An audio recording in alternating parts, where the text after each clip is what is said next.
As you all know, Prophet Muhammad ﷺ was very honest and kind. He was a great and a strong man. His family and friends loved and trusted him. He was respected by his tribe Quraysh in Mecca. He was very kind and generous to his guests, and he always fed the poor and helped the needy. Prophet Muhammad ﷺ liked to go to a cave called Ghar al-Hira on the top of a mountain near Mecca, which is called, the mountain is known as Jabal al-Nur. Sometimes he would spend days in that cave. Prophet Muhammad ﷺ used to think about the creations of Allah subhanahu wa ta'ala. One night, while Muhammad ﷺ was alone in the cave, Angel Jibreel, the leader of the angels, appeared to him. The angel surprised Muhammad ﷺ, who thought that he was alone in the cave. Jibreel took Muhammad ﷺ and embraced him tightly, saying, "Read." Muhammad ﷺ answered, "I cannot read." Jibreel squeezed Muhammad ﷺ closely and again said, "Read." Muhammad ﷺ again replied, "I cannot read." The third time, Jibreel embraced him and said, "Read in the name of Allah, who created man from a clot of blood." So Muhammad ﷺ went running home. When Muhammad ﷺ was leaving the cave, he heard a voice calling him. It was Angel Jibreel again. When the Prophet Muhammad ﷺ looked up, he saw a huge figure of Angel Jibreel with 600 wings filling the sky. Muhammad ﷺ went running home. When he arrived, he was tired and anxious. He told his wife Khadija to cover him with a blanket. Later, he told her what happened to him in the cave. Khadija ﷺ comforted Muhammad ﷺ. She told him, "Don't worry, you are honest and truthful. You help the needy and honor your guest. Allah will not abandon you. He'll take good care of you." The angel Jibreel, Allah subhanahu wa ta'ala sent angel Jibreel again to Prophet Muhammad ﷺ, and he ordered him to start calling on people to believe in Allah subhanahu wa ta'ala and worship him alone. He read the first ayat of Surah Al-Mudathir. يا أيها المداثر قم فأنذر وربك فكبر. After Muhammad ﷺ calmed down, Khadija radhiyallahu anha took him to see her cousin Baraka ibn Nawfil. He was a very wise man. He had vast knowledge about religions. They told Baraka what has happened to Muhammad ﷺ at Ghar Hira. Baraka understood. He said, "What you saw at the mountain Muhammad was an angel. Allah subhanahu wa ta'ala sent him to all prophets before you. Muhammad, I think he has been chosen to be the new messenger of Allah subhanahu wa ta'ala." Prophet Muhammad ﷺ and Khadija returned home. Prophet Muhammad ﷺ was thinking about what he had seen on the mountain. Baraka also made him think of that he was a man with a great mission. So Khadija told Muhammad ﷺ, "Get some sleep and rest, Muhammad." So Rasulullah ﷺ replied, "The time for the sleep has gone." Khadija, Prophet Muhammad ﷺ meant that from now on he became a Rasul, he became an Imam of a new nation, and he has to,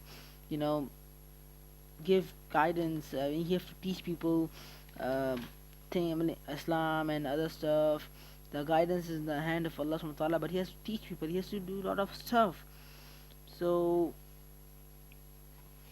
that is what happened after the Qadi Hira, and then Rasulullah started teaching the Islam to his family and his friends. Muhammad became Rasulullah. What does Rasulullah mean? Rasulullah means a messenger of Allah subhanahu wa ta'ala. This is one who delivers message from Allah to the people. Prophet Muhammad began teaching Islam to his family and relatives. The first woman to believe in Islam was his wife Khadija. The first man was his friend Abu Bakr. The first boy to believe in Islam was to believe in the Prophet was his cousin Ali. The first servant was his servant Zaid ibn Haris. Many more friends and family believed in him and became Muslims. They believed that Allah was the only one creator. They also believed that all the prophets who were sent by Allah, starting Adam and ending with Muhammad sallallahu. There are many other who accepted Islam early on. There were Uthman bin Affan, Asad bin Abi Waqqas, Azubair bin Al-Awam, Talha bin Ubaidullah, Sayyid bin Zaid, Abu Ubaidah bin al-Jarrah, and others. May Allah be pleased with them all. So, when Prophet Muhammad started teaching Islam, few people believed him and became Muslims. Sadly, most of the people did not believe in Islam because they were very arrogant. People in Mecca used to worship idols and statues. They had about 360 idols, asnam, whom they call. I mean, the idols in Arabic are called asnam, around and inside Al Kaaba. They thought that worshipping these gods would bring them closer to Allah, but in reality, this is called shirk, which means worshipping false god or associating partners with Allah subhanahu wa ta'ala. This is the worst sin a person can commit. Prophet Muhammad explained to the people of Makkah that he was trying to he was there to help them learn what Allah wants from them. He told them that if they worshipped Allah alone and did good deeds, they would enter a Jannah or paradise. But they insisted on worshipping idols and doing bad deeds. They would be punished in Jahannam or hellfire. Many of them laughed at Rasulullah SAW and refused to follow Islam. They told him that their father and grandfather had taught them to worship idols, and they knew better than him.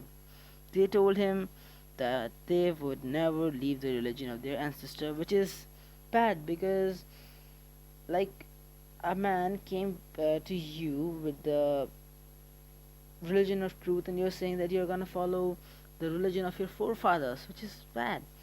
So, one of the worst enemies of Islam was a man called Amr bin Hisham. He used to abuse and kill or hurt people who became Muslims. He thought that they would leave Islam if they bought them. Quraysh used to call him Abu Hakam, which means the father of wisdom. But because he refused to believe in Islam and hurted Muslims and abused Muslims, the Prophet Muhammad called him Abu Jahal, which means the father of arrogance. Abu Jahl was the worst kafir in Makkah. Prophet Muhammad tried his best to convince him to become a Muslim. He invited Abu Jahl to Islam many times. Let's go on. Abu Jahl and a group of his friends got angry when the family of Yasir became Muslim. His wife Sumayya, and their son Ammar bin Yasir all accepted Islam. Abu Jahl wanted them to leave Islam and worship idols. But of course, they refused. Abu Jahl tortured all of them in a very harsh way. The Prophet Muhammad tried to stop Abu Jahl and his people, but couldn't. So he spoke to the family of Yasir and said, "Be patient, family of Yasir, your promised paradise." So later, Yasir and Sumayya died from harsh torture. Yasir and Sumayya showed that they were strong Muslims and passed away as Shohada. Ammar did not die and insisted to stay a Muslim. But Yasir and Sumayya were the first martyrs of Islam. So this series episode 1 will end here. I hope you enjoyed the video. Thank you much for watching.